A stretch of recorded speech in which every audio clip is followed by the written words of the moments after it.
So what you do is you take that data and then you use 3D artists to turn it into these actual images, and then programmers put it into an actual program. So we now have the complete human body, every single organ system, whether it's gastrointestinal, musculoskeletal, you name it, the organ system is there, and you can dissect things away. You can see individual organ systems, you can see the body as a whole. From the cubicle to the lab, the studio to the war room, climbing up the corporate ladder, or joining a scrappy startup, experience a day in the life of the jobs you want. This is the Experience a Day in the Life podcast. We interview professionals, entrepreneurs, and recent grads about what a day is actually like on the job, hour by hour, or as we like to call it, their ADITL, spelled ADITL, which stands for A Day in the Life. This podcast will inspire you to gain experience beyond the classroom and launch a career of your own. We're your hosts, Chris DeBow and Matt Poe.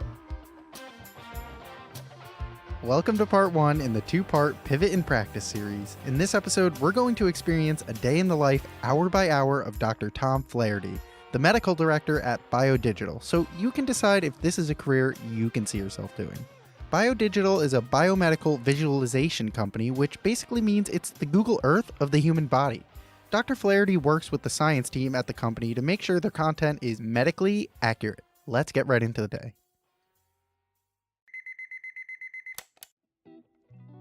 It's 8 a.m. in New York City, and Dr. Flaherty is waking up, and the first thing he does every single morning is brew some English breakfast tea. PG Tips is his favorite brand, by the way. He then takes a heart variability test, which we'll get to in a sec, but first let's meet him. My name's Tom. You would say Flaherty, but I say Flaherty because we're from different sides of the pond. My title, I'm a doctor, so doctor would be my title.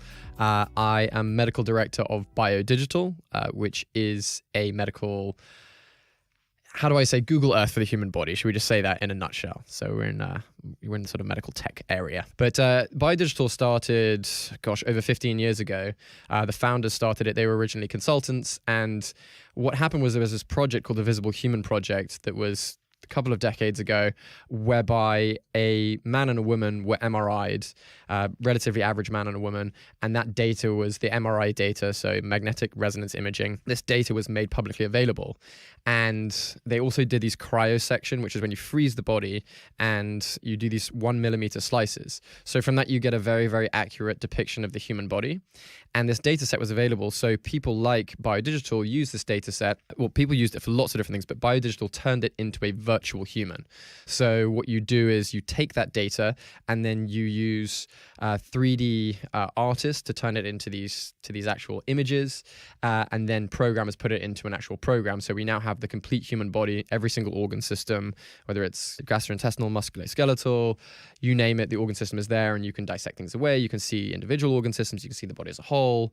But that's essentially what it is. And we're now a company. We've got about 40 employees, and it's been going, as I say, for about 15 years.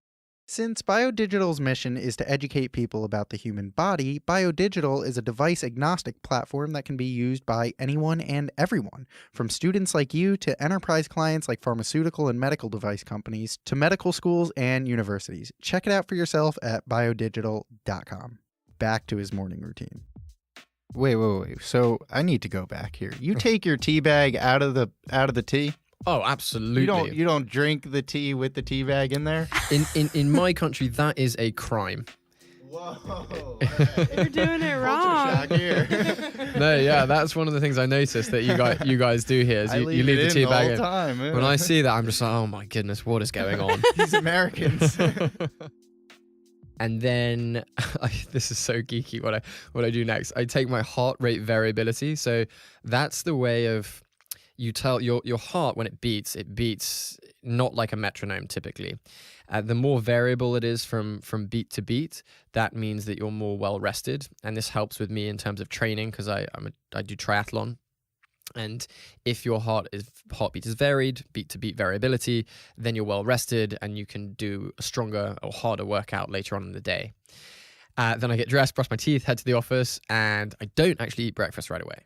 If you're interested in doing your own heart rate variability test, we know the one Dr. Flaherty uses, and we'll link to it on the show notes page at exadiddle.com.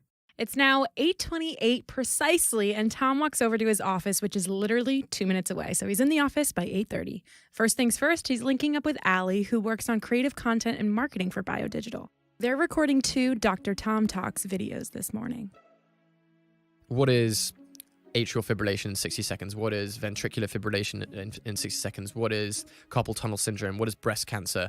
All of these different health conditions we want to do in 60 seconds so people understand very quickly and very simply what this condition is and the main points of this condition. But there's a big touch screen right behind me that I'm manipulating to show the actual disease in the human body.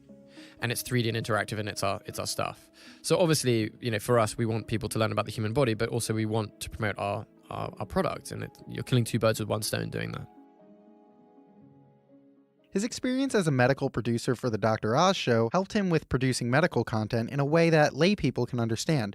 More on that experience in part 2 of this series. So to be able to put your brain into that state where, okay, what are we seeing in the human body? How do I put that down on paper into an actual story has certainly helped me in this role where we're telling medical stories. It's also condensing it into a 60-second clip. That's a Yeah, lot of information Right. that you have to pack in 60 seconds. So 100%. I assume that. Yeah, it's all about the first rule of public speaking I was taught in the class is to know your audience. Once you get that down, then you can tailor it to how you say things.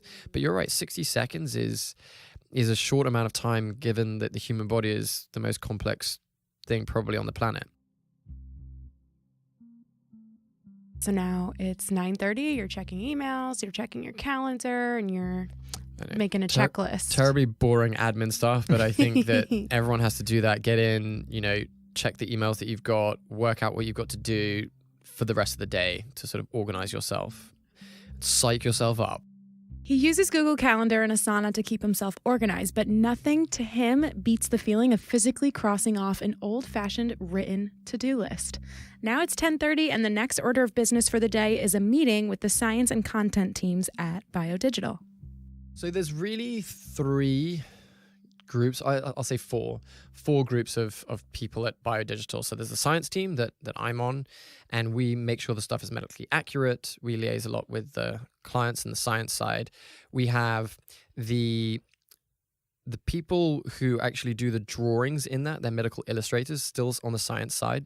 So they'll actually, once we come up with a medical story and make sure everything's medically accurate, the medical illustrators draw that down in 2D.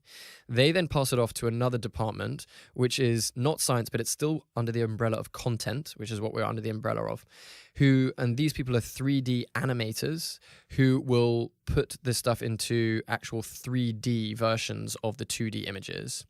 And once they've done it, then it goes to engineering, and they make sure that it's all codified, or I don't know if that's a word to make sure that it's in code, but that it works actually on the computer. And then the final department is sales. That's, I think, pretty much it. So you got sales, you got content, which is divided into science and artists, and then you have got the engineering side. So we always meet as an internal science group. In this particular meeting, we discuss the plan for the week in terms of what work needs to be done and by when. The team involves Jen, our science editor, who has a degree in anatomy, our lead and coordinating animator Crystal, and Ginny, our medical illustrator. In this meeting, we discuss the various client projects we're doing, as well as any internal content. So for context, I mentioned this a little bit earlier, but BioDigital, like Google Earth, from the human body, it's a virtual human, 8,000 individual pieces of anatomy. It's like doing dissection without getting your hands dirty in an anatomy lab. So we can make custom content for various clients. We actually call them enterprise clients from our 3D human. And we also have 500 disease conditions that we've built out. And we're building, hundreds more. So we're trying to build that. And eventually we will build all of the disease conditions known to man, and then eventually all of the treatments. I mean, that's the goal. But considering treatments get invented every single year, it's hard to keep up. Is that something that you can show a lapse over time and how it affects, or is it just like a snapshot in time? You mean in terms of a disease? Yeah. Great question. So some are just standalone models that you can always interact with everything, but some are actually animated, so you see the disease progression. It just depends how we make it, and depends which one. But yeah, it's a great question. So for example, atherosclerosis, which is the buildup of plaque in an artery, right? In a heart attack, it would be in your coronary arteries, so the arteries that supply your heart with blood. We have an animation showing that buildup, and then an actual plaque rupture, and then a blood clot within that blood vessel forms, which is a heart attack, right? That is moving, and that shows disease progression. And there are some that have stages, so you have stages of breast cancer, and you can click through the chapters where you can see different progressions like that. We have, like on YouTube, a little bar at the bottom that we can make things progress. So yeah, we have disease progression for sure. Now it's 11:30 and Dr. Flaherty has a call with a pharmaceutical company client, GlaxoSmithKline. On these calls, he's checking in to make sure that the software is running smoothly and to touch base. By the way, BioDigital owns all of the content they produce, meaning they license the software to companies to use in advanced capacities. So our biggest clients are big pharmaceutical companies and medical device companies and medical publishers. So if you start with pharma, they want to make their drug reps or their sales reps or their customers understand how a drug works in the human body. Now, up until not that long ago, PDFs were used to relay this information. It's 2D. It's actually quite difficult to understand. It's actually how, when I was back in medical school, we all learned stuff in 2D.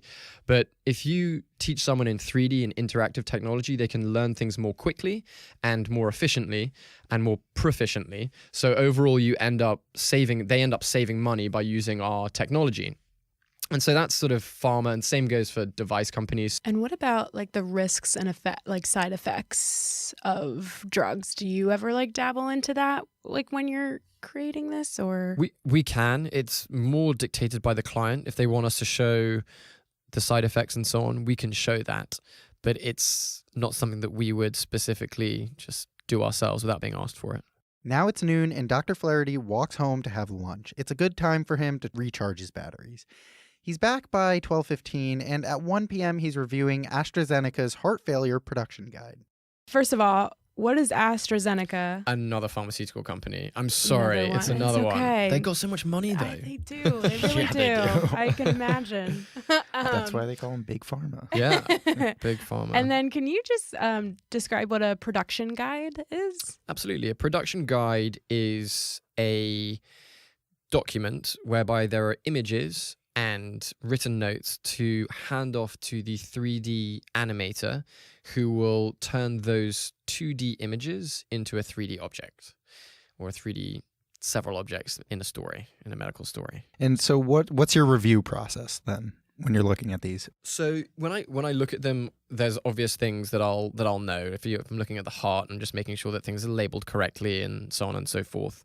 But there are certain things that we're doing that might be new. It might be a new drug. I may have to actually use reference material myself to make sure that it's accurate.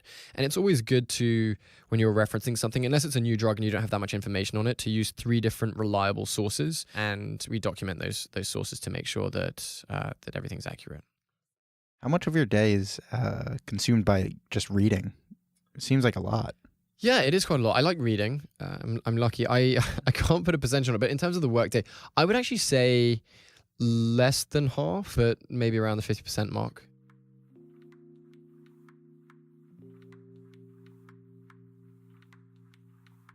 And then now it is 2 p.m. and you are teaching the sales team about cardiovascular systems. So we have a very talented sales team run by a great guy called Todd Reinglass. And I really, really enjoy teaching them because they are just so interested in the human body. None of them went to med school. They're super eager to learn, although Todd is actually a paramedic. So Todd is this, he's one of these polymaths. He went to Columbia Business School. He's been in sales for a long time. He worked for Bloomberg. He is a paramedic, so he's got a lot of strings to his bow. And he heads up the sales team. And I have the privilege of once a week teaching them about a different organ system. I taught them about the eye last week, and then on this particular day, I taught them about the cardiovascular system. So I typically have PowerPoint style presentation. I don't like to use PowerPoints too much because I find people, death by PowerPoint. But I use a lot of our 3D interactive technology to teach them. And the goal is to teach them so that they understand the basics of whatever organ system it is, so that when they speak to people, when they're selling the product, when they're teaching people about the product, that they're on the same page as the people who need our stuff. It's a lot more impressive if you're speaking to a doctor, a cardiologist, if you understand the difference between the ventricles and the atria of the heart and so on. So it's for them to get a little foot in the door of anatomy, physiology, pathophysiology, pathology.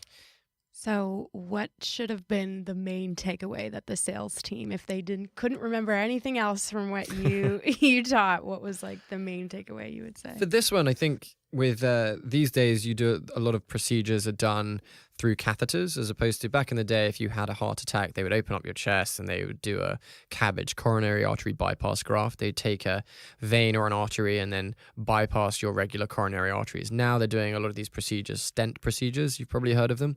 You throw in a stent either into, it could be your femoral artery or radial artery. You throw in a catheter, thread it all the way up into the heart. And the takeaway point was that you can't actually see where that's going because it's inside the body. You have to use a visual technique called fluoroscopy or angiography, where you're using a moving X-ray. And that's why it's perfect for our technology, because you can't see it. So you need to understand the 3D anatomy without actually seeing it. And our stuff, you can actually peel away the layers and see where these where the radial artery is, see where the femoral artery is, see how you get all the way up to the heart, and see how you can get into these coronary arteries. So that's really it. Our stuff is so applicable to things like that. A lot of people say that they learn the most by teaching. Do you agree with that? I think that what I would say is that you know whether you really understand a topic when you're teaching it, because if you don't, it's really obvious and it's in front of a bunch of people. So I think that that's the point where you're like, oh, I kind of get this if I feel confident enough to teach it. So yeah, but I do think, yes, you can learn by teaching. And they say in med school, see one, do one, teach one. That's how it goes, which is kind of frightening if you're thinking about things like surgery. It's now 3 p.m. and Dr. Flaherty is meeting with the CEO of BioDigital, Frank Scott. In this meeting, they're touching base about goals of the company generally and the science department specifically. He came into it more from the engineering side. So the three founders, well, there's, as I said, so there's engineering, then there's the content side, and then we also have VR and AR. And these three founders came in from those different sides. And I get on really well with him, and it's great to be able to report directly to the CEO. And then I want to talk a little bit about something. I think I read this correctly, that BioDigital is kind of like open sourced, right? Like people can contribute to it in a certain way. Can you talk a little bit about that and correct me if I'm wrong? No. That's you're right in that we can receive feedback from anyone. So a bit like Wikipedia, I guess. We do receive feedback, but unlike Wikipedia, it doesn't get changed instantly. Well, Wikipedia is kind of clever because it gets changed and then someone notices it and they change it back and and so on. But we have to review it internally before. So I'll review it as the medical director. We have a medical team. And so before any changes are made, we review it internally. But yeah, we have feedback both from, individuals can give us feedback, clients can give us feedback. We work with a lot of specialists, so it's really, really good to have that type of feedback. I'm a generalist. I train in family medicine. So to be able to speak to cardiologists, electrophysiologists, you name it, it's really fantastic. Can we dig a little deeper into that? What is some feedback that you would see yourself reviewing? Because I'm thinking a body's a body's a body. Right. What is something that someone would send to you? Well, for example, things can be labeled incorrectly. Just even stuff as simple as that. There are so many structures in the human body, and when you get down to a very fine level of detail, mistakes can be made. And our body is very, very close to being perfect. I don't want to say it is perfect, but there are still mistakes in every single virtual human out there. I think ours is the most currently accurate of its kind. So, but there are mistakes, even labeling things. When I first came in, I noticed just a few, and they've been corrected. But we continue to correct until we get to the point where it is perfect. 4 p.m., like clockwork, it's time for his second cup of tea. It gives him something to look forward to. At 4:30, he consults his to-do list from this morning, checks his emails, and corresponds with other people in the company to check on the status of client projects. And then 5 o'clock, you're going home, and 5:30, you're triathlon training. That's right. Talk to me about that. I want to learn all about it. I started running when I graduated from university. I played rugby at Brown, and then when I graduated, I didn't have a rugby team anymore. So I thought, I've got to do something, and I wanted to run a marathon. So I started training for a marathon.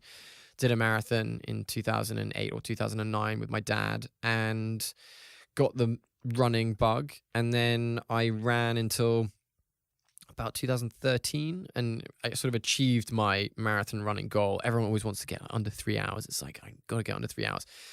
And I luckily got under 3 hours. I didn't think I could get that much faster. And I thought, it actually took a breakup for me to get into it, because I had broken up with the girlfriend of mine at the time, and we broke up, and there was this big void I wanted to fill. I didn't want to get all upset about it. I didn't want to think about it. So I thought, I'll sign up for an Ironman. And I signed up for an Ironman, which is a 2.4 mile swim, 112 mile bike, and then a marathon at the end, 26.2 miles, to distract myself from the misery of a breakup.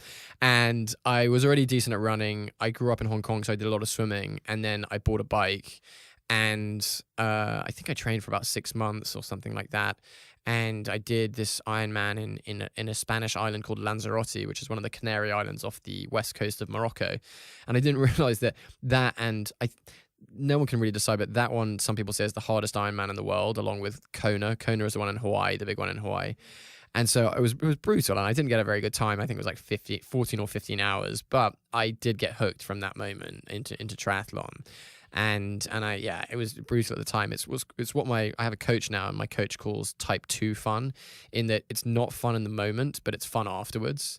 Right. So type 2 fun. Yeah, I really like that, because I'm stealing that. Yeah, you've got to say that to yourself when you're just hating your life. It's type 2 fun. It's okay. I'm going to enjoy it afterwards. At 7:30, he's having dinner with friends, and he's home by 9 reading It's Going to Hurt, a book about medical residency. What made you want to start reading that? Oh, well, my mum actually bought it for me. Oh, nice. My mum is my biggest source of inspiration in general, but also for reading. She knows what I love to read, and she saw this book. It's written by a British doctor, and he went through residency in OBGYN, so obstetrics and gynecology, so babies being born. And it's a really beautifully funny book about his experiences during residency, and at the end it takes a really sad turn. I don't want to ruin it for anyone, but I highly encourage people to read it, because it gives you an inside look at what residents have to go through to become attending physicians, or junior doctors as they are in the UK. This is based in the UK, and then they're called consultants. That's the same word for an attending out here. And I really encourage people to read it, because at the end of the day, doctors are just human beings. And I know that in society, we think that they, should get everything perfect every single day, but everyone makes mistakes, and we're only human. And I encourage everyone to read this fantastically funny and interesting and real book. So you just experienced a day in the life of a medical director, but how does one actually break into the biotech industry? In part 2 of the Pivot in Practice series, join us as we go through Dr. Tom Flaherty's career journey and experiences leading up to where he is today. Learn how his religious studies major landed him a spot in a medical school, and why he decided to leave residency early on. Stay tuned.